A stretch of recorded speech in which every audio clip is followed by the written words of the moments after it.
Hey there, John Morris here. I'm the lead instructor for the Wishlist Member Certified Developers Program and the CEO here at johnmorrisonline.com.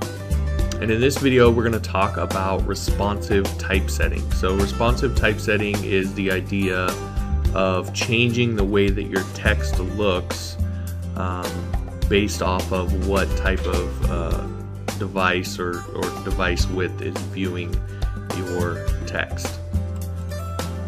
Now this is obviously important because depending on what kind of device is viewing your site, the way the text needs to show up in terms of its size and its spacing and so forth is going to be a little bit different. So if you're on a, let's say a phone, then having a really big font isn't necessarily going to work very well on that phone. However, if you're on a desktop and you have a large, HD screen, having really small text is going to make your site look, or your text look really crowded and hard to read. And usually, because on most websites the text is the most important piece, then this becomes really important in terms of the design of the site.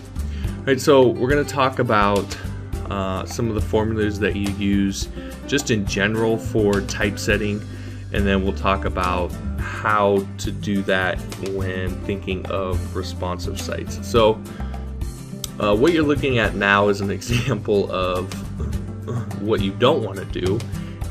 This also happens to be an example of what you get by default from the browser. So this is essentially what your font or your text is going to look like if you do nothing with it. And as you can see, it looks pretty bad. This is pretty crowded. There's not a lot of line spacing. There's a lot of characters per line on the different lines here. So in general, this doesn't look very great. If we resize here, on a smaller screen it looks a little bit better, but even still the text looks really small and it's just somewhat hard to read. Alright, so what we want to talk about first off is we want to talk about characters per line. Okay, so one of the big things that when you're just designing a site and you're looking at the typography, the big thing that you're looking at in terms of making it so it doesn't look crowded is the number of characters per line. As you increase the characters per line across here, that's what ultimately contributes to that crowded feel. Alright, and I'm going to point you to a really great article on 99designs.com. Again, I'll of course post the link to this with this video. But this talks kind of in depth about the importance of characters per line. And you'll see that down here it gives us some rules of thumb for different character per line maxes. So for example, it says a 60 character max when working with rows of text that aren't in columns, which is generally what you're going to be working with the with a standard kind of web page. When you're using multiple columns, probably 45 to 60 characters. When you're putting text in one column, 70 to 75 characters per max. That's like a full width column. Okay, so those are some rules of thumb. If you want a little bit easier way of thinking about it, it's usually anywhere from about 50 to 75 characters per line is max. So if you like a little more space, a little more white space with your design, then you probably push closer to the 50 characters per line. If you like a little more, like your text maybe to be a little bit smaller, a little bit more compact, but yet not crowded, you may be push closer to the 70 to 75 characters per line. So that's what we're looking to achieve, is we're to get into that 50 to 75 characters per line range. Now, obviously, as the width of the column that you're putting those characters into changes, it gets wider or narrower, that's going to change the amount of characters. If you leave the font the same size, it's going to change the amount of characters that show up in there. And so that's when we start getting into responsive web design. And since we're changing the widths of our columns, we're also going to want to simultaneously change the size of our font. Now, we're not going to get too crazy. We don't necessarily want to have a completely different font size with every change, but as we move out of the optimum ranges, we want to change the font size. Okay, so this gives you kind of a way of calculating that. I'm going to help make it a little bit easier for you. So over here, here's a tool that you can use, and it's at personify.com/typography. And essentially what this allows you to do is it allows you to enter the width of the space that you're putting text into, enter a desired content or a character per line, and it will output and tell you what your font size should be, what your line height should be, and it'll give you an example of how it should look, and also allow you to change fonts and things so that you can kind of get an idea of how this looks. So this is a really handy tool. Again, personify.com/typography. And so this gives you a handy tool for kind of calculating all that on the fly. So what we're going to do is we're going to hop over to our page, and we're going to start looking at some how to fix this text essentially to make it look a little bit better.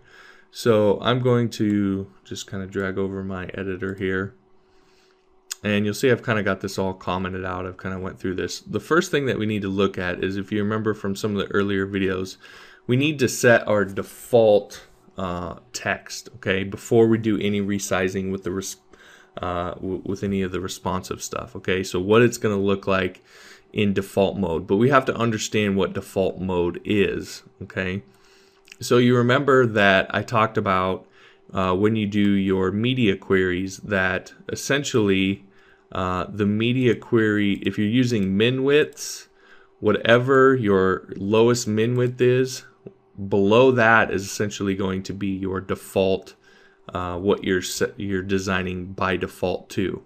Okay, so we're using min widths, and we're requiring a min width of 768 pixels before we start doing anything. That means all this styling up here by default is going to be anything less than 768 pixels, and then we move up from there.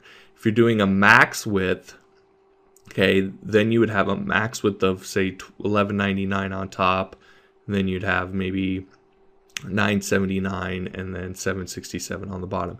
In that case, your default that you're designing to up top here is going to be the bigger size, anything above 1199 pixels. So that would be what your default that you're designing to is. Okay, so again, that's important to understand, because we need to know, what up here in our default font sizing we're designing to, because we have to calculate those widths and so forth.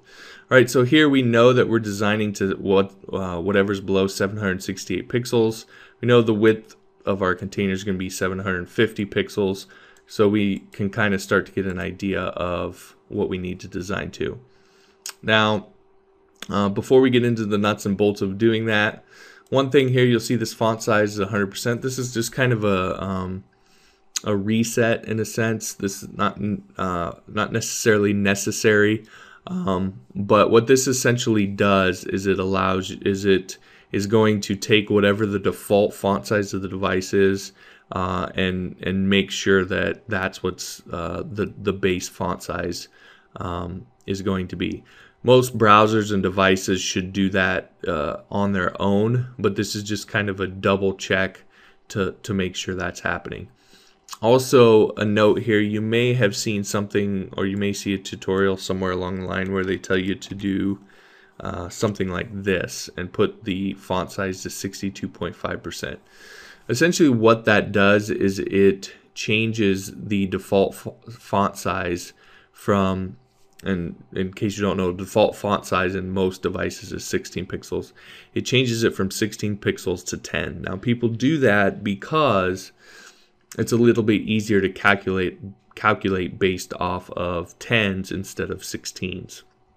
Now, I don't recommend doing that because there have been some inconsistencies in the past with different devices and so forth that can throw that off.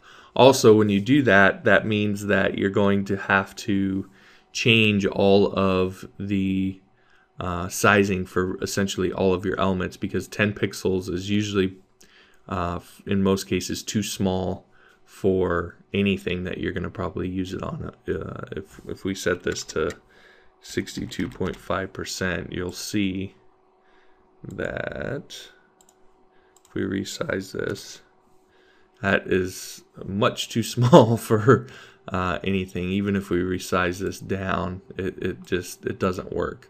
Okay, so it's kind of an approach thing in the sense that you're letting the device kind of tell you what the font size is, and you're designing, allowing for the differences in devices and allowing for the difference in the sense that the user may have changed the default font size. So it's letting kind of go a little bit of having to have a rigid font size in your design be designed perfectly down to the pixel, but maybe not as flexible for all of the different devices, and maybe not as handy for the user if they need to increase the font size to something that's more readable for them, if they have some sort of accessibility issue in terms of needing a larger font or so forth. Okay, so again, this reset in terms of setting this to 100%, again, most device browsers you don't need this for. This is kind of just more of a reset for older stuff, and not putting it to 62.5 is essentially taking on the approach of designing around what the device itself sets as the font size. Okay. All right, so with that out of the way, then we can kind of start to look at what we want to design to. So again, we said we're designing for, we're starting off by designing to our below 768 pixels. So that's essentially this. This is our kind of our default design that we're designing to. All right, so what we want to know here is we need to start off by calculating the characters per line. And so we need to know how wide this is. So we'll just inspect this, and we'll hover over the P tag, and you'll see that it says it's 534 pixels wide. Okay, so that helps us to understand what we need to design to. So we can head on over here, and I'm just going to put this at 540. That's a nice even number. And then we can look at our desired characters per line. Okay. So for you, this may be something more like 50. So if we hit set my type, you'll see that's a fairly large font. Or it may be, something like 70, where the font is a little bit smaller. Okay, so you can kind of play with this and see what you want that to be for your particular site and what you're building. And obviously a lot of that would be based off of if you get a design from a designer, then you would want to kind of work with that to get the font size correct there. But you can see it tells us what our font size should be, what our line height should be, and so forth. All right, so we can take this information. We know that the default font size is 16 pixels. Okay, so we're going to need to change this a little bit. And the default line height is 18 pixels. So we're going to need to change that a little bit. Now, how do you know that those are the default font sizes and line height? Well, I just happen to know that, but there's a way that you can check that. So if we come over here and we add in a P tag here, and we do font size, we do 16 pixels, and we do line height, and we do 18 pixels. Okay, so now we're specifying this explicitly. Before, it was just being done by the browser automatically. So if we refresh our page here, you'll notice that it doesn't really change. Okay, that lets us know that our font size and our line height are in fact 16 pixels and 18 pixels. Okay, so that's the way that you can check that. If you want to check different devices and things, you can throw up a web page and set some explicit font size and line heights until you match it to a point where when you set it explicitly, it doesn't change from when you don't. That's how you know that that's what the default font size is and line height are. All right, so we can get rid of that. And let's go ahead and undo this. Okay, so we know that our default font size is 16 pixels. Is 16 pixels, and we want to get to 18 pixels for our design here. Okay, so you could just come in here and set this to the font size to 18 pixels. However, the problem with that is that if the user changes the default font size in their device, then you're going to override that with your declaration of the font size. Okay.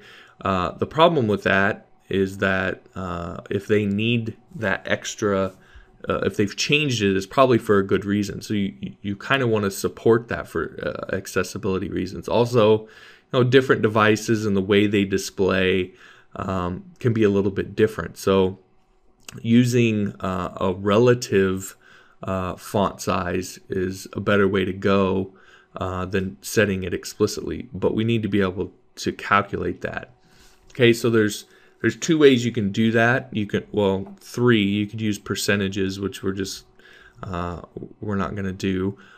You could use ems, these em like this, or you could use rems. Okay, so the difference between an em and a rem is small, but it's important. So an em is basically, it's like a percentage, but it's based off of the parent that element happens to be inside of. Okay, so if we do a p tag and we do an em, it's going to, for every p tag, it's going to look at what the font size for the container that p tag is inside of, and it will then base its percentage off of that size. That's handy, but that can also be difficult if you want to try and keep track of all of the different elements and all of the different sizes that you have going on. What is a much better way to do it is if you could base that font size for the p tags, again, here is your general setting, off of some sort of global default font size. Well, we know we have the device's default font size, and we know we've set our font size to 100% up here, so that we're supporting that as, again, on older browsers, and again by default most devices are going to do that. So we can actually use that default font size as our baseline. Okay, and so we do that by using rems. Okay, so rems essentially take whatever the font size of the HTML tag is, and it uses that as its baseline. Okay, and so again, that's our default device font size. That is what's going to be set here. Okay, so that's why we use rems here instead of ems. Okay, so we have a default font size in most cases of 16 pixels, and we want to get to 18 pixels. Okay, so we need to figure out what that ratio is. So we bust out our handy dandy calculator, and we take 18 divided by 16, and we get 1.125, and you'll see we have 1.125 here is our rem. Okay, so that's how we figure out our font size. Now we want to also figure out our line height. So if we come back over, it says our line height should be 27. Okay, now our line height, again, we can make it based off of, essentially you want to make it based off the font size of that same element. Okay, so our font size is 18 pixels.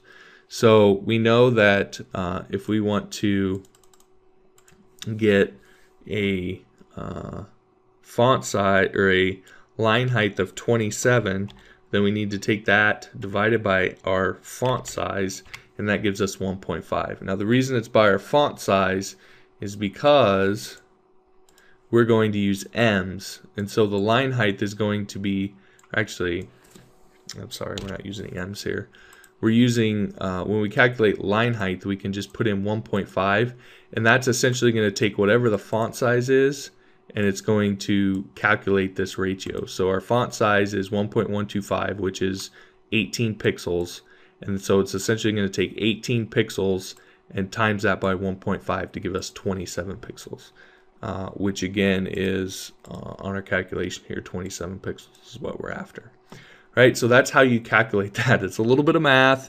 It's a little bit probably confusing at first, but you know, if you get in here and you maybe watch this video again, read some of these articles here that talk about, that I'll link to, that talk about it, use this little calculator and just get in there and actually do it. It'll start to, you start to get it pretty quick.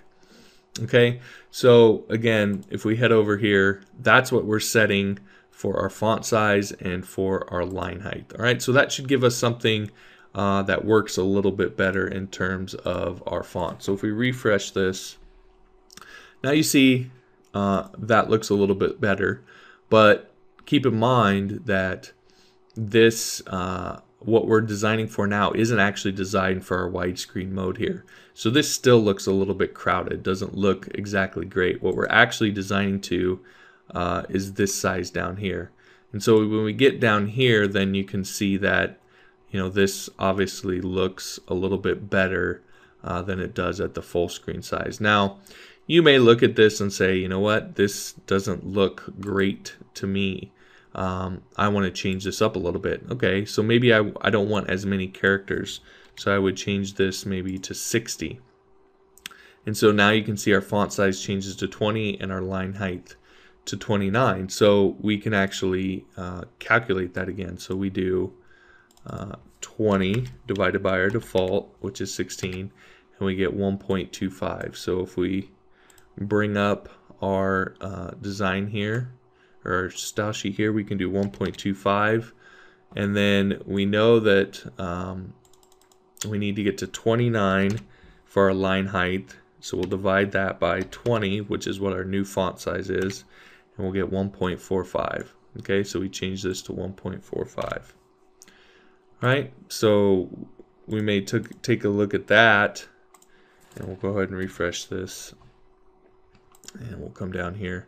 We may say that that looks a little bit better than what we're after, or you may say, you know what, I want a little more line height on mine. So you might say, okay, I like this, and you can come in here and you can essentially play with this and get it to where it looks how you like it and you want it to look. Obviously within a certain kind of range, but still you can come in here and play with it and get an idea of what it's going to look like.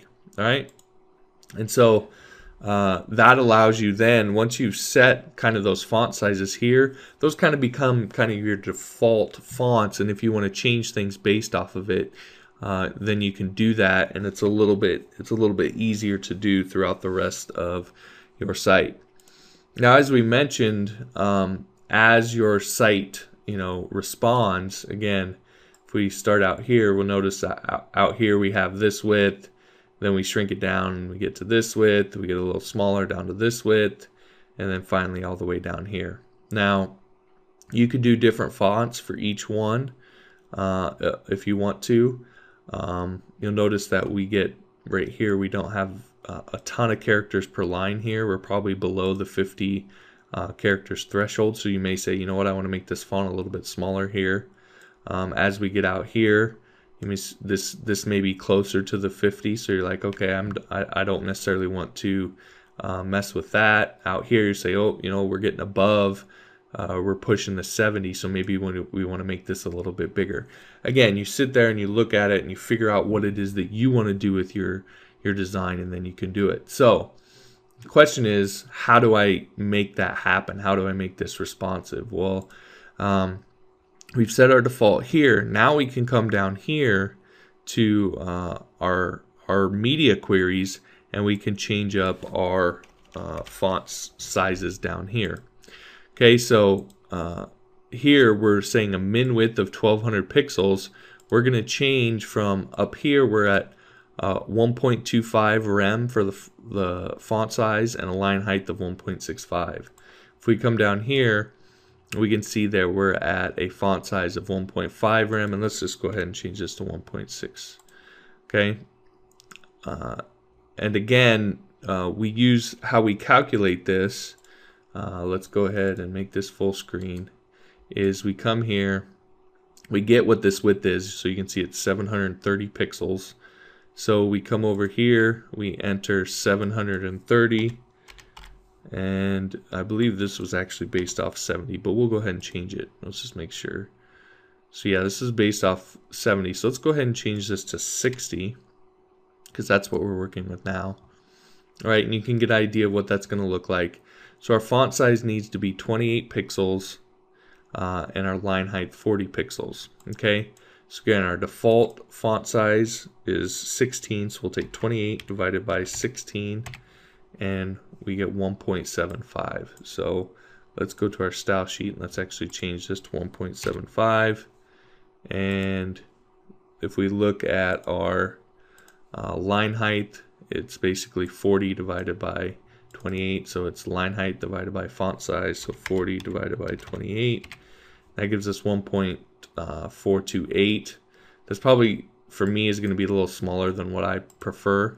So I'm just going to leave it at 1.65, but that's how you calculate it.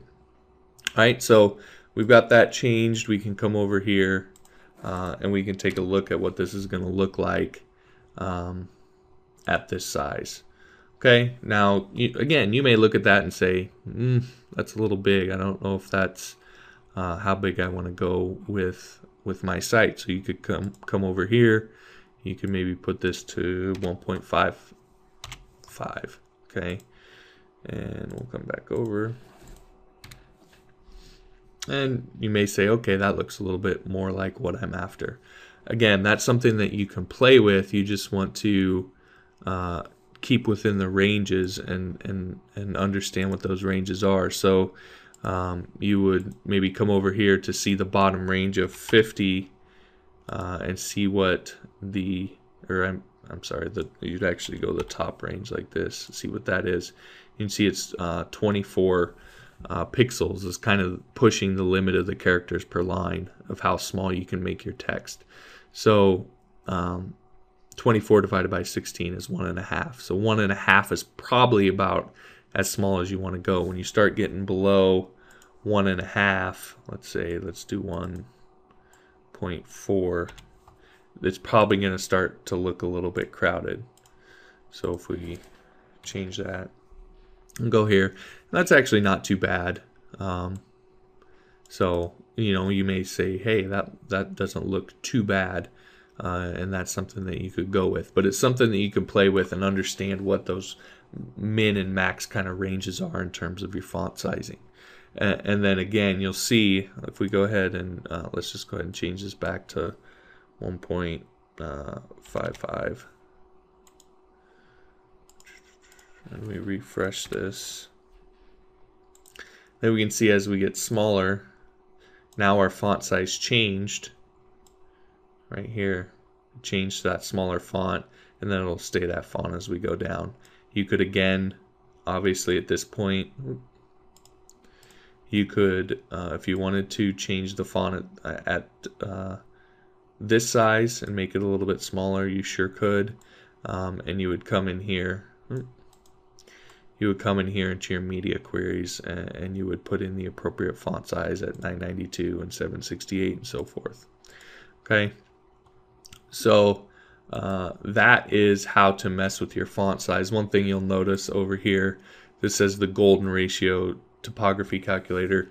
The golden ratio is a ratio it's kind of a this mythological ratio that is said to be kind of a perfect ratio for line height and spacing and so forth, and white space and such. So that's kind of what this is based off of. Okay, again, you don't necessarily have to use this calculator. If you want to calculate it yourself, You can kind of come over here, and this talks about how to calculate some of what's actually being done when you submit this over here. So you could kind of work that out yourself as well. But this is a really handy resource for kind of doing that without having to do all of that math and so forth. And you can come over here, and this will give you best typography for 730 pixel width setting, second best typography, and so forth. So you might say, 17 pixels, 27 line height. So you could calculate that, and then come over here and change that in your calculation for your rem and your line height. Okay. Also, you'll notice that down here I'm doing these H1 tags. Again, this is something that you can kind of mess with. You see here I'm doing 3 rems so for my H1 tag. So I know that the default is 16 pixels, so 3 rems would be 48 pixels.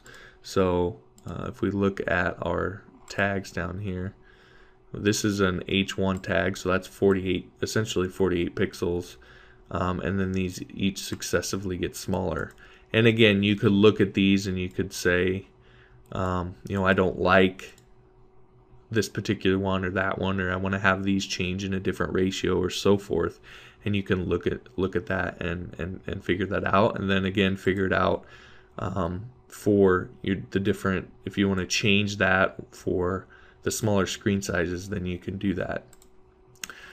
Ultimately, the point of all this is that when you sit down to create a website, this is something that you want to take some time and work through. You'll notice that on the backside, actually writing the CSS, it doesn't take a ton of CSS to make this happen. It's more you actually sitting down and figuring out some of the calculations and deciding what you like and how you want it to look.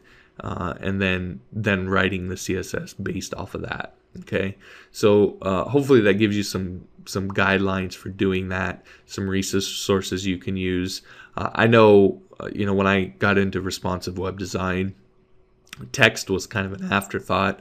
I never really thought much about it. When I started looking into it, I honestly didn't know much about it, and some of the stuff I first read was fairly confusing. And I really didn't realize that there was that much science that went into it. But once I started messing with it and working with the science a little bit, you can see how basing it off of some set standards and some set ratios and so forth does actually help in you understanding. It does look better when you look at it, and then you also understanding why that is and how it sort of comes together, and you being able to play with it a little bit to your taste. Okay, so again, ultimately the point is sit down and do this when you're doing your design. If you're getting a design from a some sort of designer that designed a site for you, hopefully you'll have the Photoshop file. If you don't, I would ask for it. And you'll be able to go in and look at the font sizes for the fonts that they've created for the design, and you'll be able to then understand, knowing that the default font size is 16 pixels, the default line height is 18 pixels. You'll be able to understand how to take the font sizes they've used in Photoshop and translate those to your CSS. Using rems and still make it so that it's responsive to someone who would change the default font size in their device or their browser and so forth. Right? So again, hopefully that gives you some insight into responsive typesetting and helps you get you on your way in terms of doing that. So hopefully you enjoyed it, and I'll talk to you later. Hey guys, John here. So the biggest question I always get when I do these courses is, where can I get access to the source code? So I obviously can't upload that here on YouTube. So I've made that available for you over on BitTorrent. And along with the source code, you'll also be able to actually download the videos to your computer so you can have them forever. So if for some reason something crazy happened and I decided to delete them, or YouTube kicked me off of their site or whatever, it wouldn't really matter for you, because you would have all the source code, you'd have all the videos, everything essentially that I've created for the course you would have on your own computer. So I've created a link in the description where you can find that stuff over on BitTorrent. Please consider going over there, supporting me that way. I'd appreciate that. Also, please consider making a donation here on YouTube using the fan funding. This is how, or one of the ways that I'm able to keep all of the videos that I'm doing and releasing here on YouTube for free, by those who are able to pitching in and allowing me to do that. So please consider that. And if you need access to any of the resources that I use through everything that I do online, coding, releasing videos, etc., you can head on over to johnmorrisonline.com/resources, and I have a whole slew of all sorts of different resources, from hosting to different tutorials and just everything over there that I use. So again, johnmorrisonline.com/resources.